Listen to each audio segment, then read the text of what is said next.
Top quality और consistent performance के लिए सिर्फ सिल्वर पंप। टॉप क्वालिटी और कंसिस्टेंट परफॉर्मेंस के लिए सिर्फ सिल्वर पंप, नाम याद रखना। बीड हत्या प्रकरणामध्ये आता मोठं अपडेट समोर येत आहे, कारण की बीड कारागृहात असणारे वाल्मिक कराड यांना VIP ट्रीटमेंट मिळत असल्याचा आरोप होत आहे। आणि ह्या संदर्भात बोलण्यासाठी आपल्यासोबत सामाजिक कार्यकर्ता अंजली दमानी आहेत।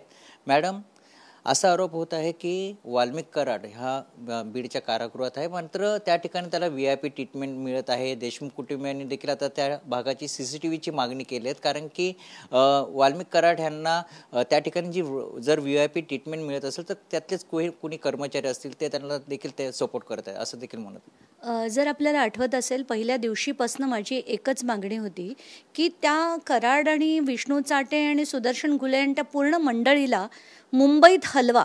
हे मी का म्हटलं होतं, कारण बीडमध्ये राहून त्यांची स्पेशल ट्रीटमेंट होणार याच्यात काहीच शंका नव्हती।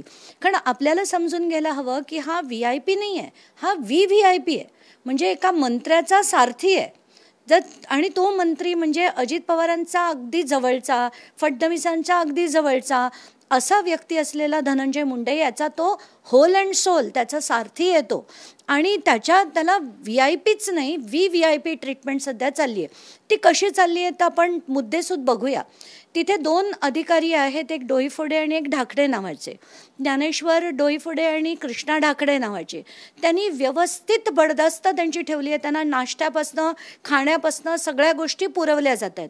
त्यांचं CCTV बंद करून त्यांना ते सगळं दिलं जातं आहे। त्यांच्या कोण येत आहे कोण जात आहे काही पत्ता नाही आहे।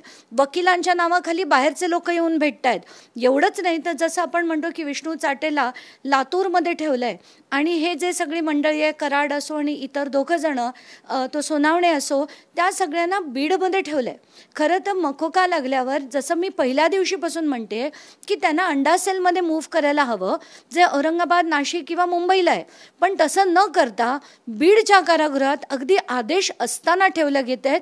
ह्याला म्हणतात राजकीय दबाव, आणि हा राजकीय दबाव बंद होण्यासाठी मुंडेंचा राजीनामा झाला पाहिजे। हे मी पहिल्या दिवशीपासून माझी हीच मागणी आहे की त्यांचा राजीनामा झाला तरच याच्यात नीट काय ती चौकशी लागेल। आत्ताच्या घटकेला मला ती चौकशी होताना बिलकुल दिसत नाहीये। देशमुख कुटुंबियांनी जी मागणी केली आहे CCTVची, त्या संदर्भात कसं आहे की CCTVचीच पहिल्या दिवशीपासून आम्ही मागणी केली होती की CCTV तिथे लावण्यात यावा।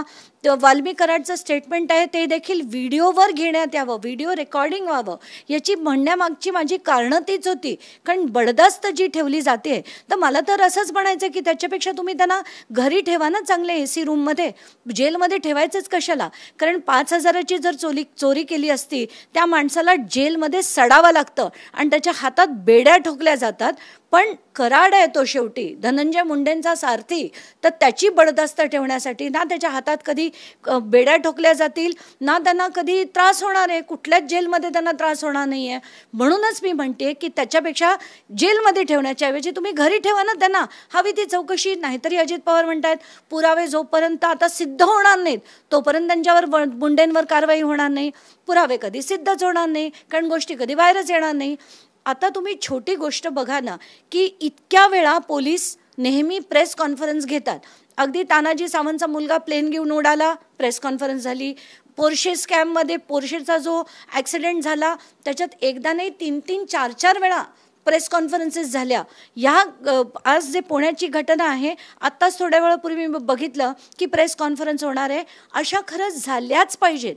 पुण्यात ज्या घटनेत होत आहेत उत्तम आहे, पण एवढी मोठी बीडची घटना होऊन सुद्धा आज सगळ्यात तिथे प्रेस कॉन्फरन्स होत नाही आहे, हे बघून मात्र नक्कीच वाईट वाटतं। संतोष देशमुख हत्या प्रकरणात 1800 पाण्यांचा आरोपपत्र दाखल करण्यात CIDने 15 जणांची देखील चौकशी केली। त्यामध्ये खंडणी असेल किंवा फसवणूक असेल किंवा हत्या प्रकरण असेल, अनेक मुद्दे त्या ठिकाणी आहेत। कसं पाहते याकडे? नाही, आता ते प्रेस कॉन्फरन्स त्यांची जर झाली तर आपल्याला कळेल, किंवा चार्जशीटची कॉपी जर आपल्याला मिळाली तर आपल्याला कळेल। कारण आत्ताच्या घटकेला 2 दिवस ती चार्जशीटची कॉपी कोणाकडेच येणार नाही असं जेव्हा कळतंय, किंवा त्याची काही ज्या बुलेट पॉईंट्स असतात ते सुद्धा अजून बाहेर आलेले नाही आहेत, त्यामुळे त्याच्यावर काही बोलता येणार नाही आहे। पण मला जे कळतंय त्याच्यावरनं असं सांगण्यात येतं की कदाचित हत्येचं प्रकरण त्याच्यात नाही आहे, म्हणजे त्याच्यात 2च गोष्टी आहेत, खंडणी आणि त्याला जे पळवून नेलं गेलं होतं अवाधाच्या यांना, त्या अपहरण जे केलं गेलं होतं त्या 2च गोष्टीची आहे. पण जर तिसरी देखील असेल तर अतिउत्तम. पण जसं मी म्हटलं, जोपर्यंत चार्जशीट हातात येत नाही तोपर्यंत टिप्पणी करणं योग्य नाही. आपण जर बघितलं पुण्यामधील स्वारगेटमधील जी घटना, एका मुलीवर अत्याचार झाले, त्यामध्ये योगेश कदम जे मंत्री आहेत ते असं म्हणतात की शांततापूर्वक ती घटना घडली. शांततापूर्वक घटना घडली म्हणजे आता यांना काय म्हणायचं या माणसांना? जर असं म्हणजे मला हे त्यांचं स्टेटमेंट माहीत नव्हतं, पण ऐकून धक्काच बसला आता तुमच्याकडनं ऐकून. मला असं वाटतं की हा सगळ्यांना ना आता राजकारणात इतकी त्यांची मस्ती वाढली आहे ना, इतकी मस्ती वाढली आहे की त्यांना आता कुठल्याच घटनेचं काहीच वाटत नाही. फिलिंगलेस झालेली आहे ती माणसं. आणि खरं तर काल रात्री त्याला पकडण्यात आलं आहे असं देखील ऐकलं. आता काही वेळात पोलिसांची प्रेस कॉन्फरन्स देखील होणार आहे असं मी ऐकलं आहे. मला असं वाटतं जोपर्यंत सगळ्यात सक्त शिक्षा अशा लोकांना होत नाही ना, तोपर्यंत हे सगळं थांबणार नाही. कारण हे प्रकरणं रोज घडताना बघून त्रास होतो, जीवाला खरंच त्रास होतो. त्याच प्रकरणामध्ये जो आरोपी आहे दत्तात्रय गाडगे, त्याचे फोटो आजी माजी जे आमदार आहेत त्यांच्यासोबत देखील पाहायला मिळतात ते बॅनरवर. हेच सांगते ना मी. कारण राजकारणात जी मस्ती येते ना, त्यांना जो माज येतो राजकारणाचा, तो त्यांच्या कार्यकर्त्यांमध्ये पण जिरपत जातो.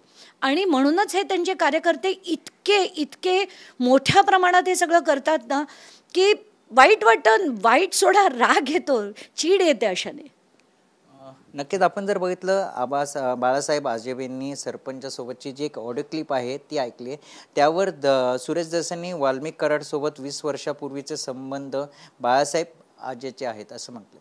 नाही, ज्याच्याबद्दल मला माहीत नाही त्याच्याबद्दल मी नाही बोलणार. मला ह्याबद्दल खरंच काही माहिती नाही आहे. पण एकीकडे आपण जर बघितलं पुण्यामध्ये ही घटना घडली, त्यामुळे आता महिला सुरक्षित राहिल्यात का, काय वाटतं? नाही, कसं आहे की आपल्या इकडे कायद्याचा धाकच नाही आहे. कारण सगळ्यांना माहिती, काही झालं अटक होईल, काही दिवसांनी बेल होईल, कोर्टात ते प्रकरण वर्षानुवर्ष चालत राहील, तोपर्यंत तो माणूस म्हातारा होईल किंवा तो मरूनही जाईल, पण कोणाला शिक्षा होत नाही.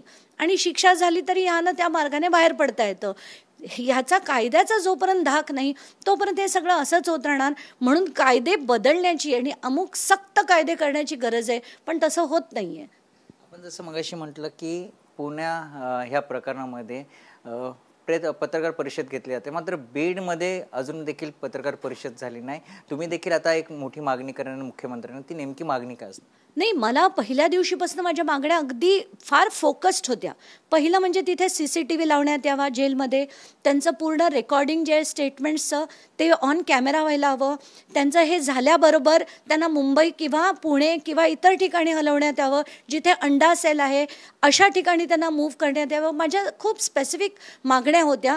आणि आत्ताच्या घटकेला हे जे सगळी त्यांची जी बडदस्त आहे ती बघून मला खरंच म्हणावं असं वाटतंय मुख्यमंत्र्यांना. हात जोडून विनंती, यापुढे न्याय सगळ्यांना सेम असतो असा डायलॉग कधीही मारत जाऊ नका. कारण सामान्य माणसासाठी हा इतकी बडदस्त सामान्य माणसाची कधीही ठेवली जात नाही, पण ती राजकारण्यांची ठेवली जाते. आणि त्यांच्यासारखे जे त्यांचे सारथी आहेत कराडसारखे, त्यांच्यासाठी ठेवली जाते. पण मला खूप राग येतो या गोष्टीचा की याच्यापुढे असे डायलॉग्स न मारता जर कारवाई खरंच केली तर बरं होईल, महाराष्ट्राचं भलं होईल एवढंच वाटतं. नक्कीच हे होते आपल्यासोबत सामाजिक कार्यकर्ता अंजली दमानिया. त्यांनी मुख्यमंत्र्यांकडे एकच मागणी की न्याय सर्वांना सेम असावा आणि ह्या प्रकरणातील जो कोणी आरोपी असेल त्यांना लवकरात लवकर शिक्षा दिली पाहिजे, अशी मागणी मुख्यमंत्र्यांकडे अंजली दमानिया यांनी केली आहे. कॅमेरामन गणेश राठेसह मयूर जाधव, TV9 मराठी, मुंबई.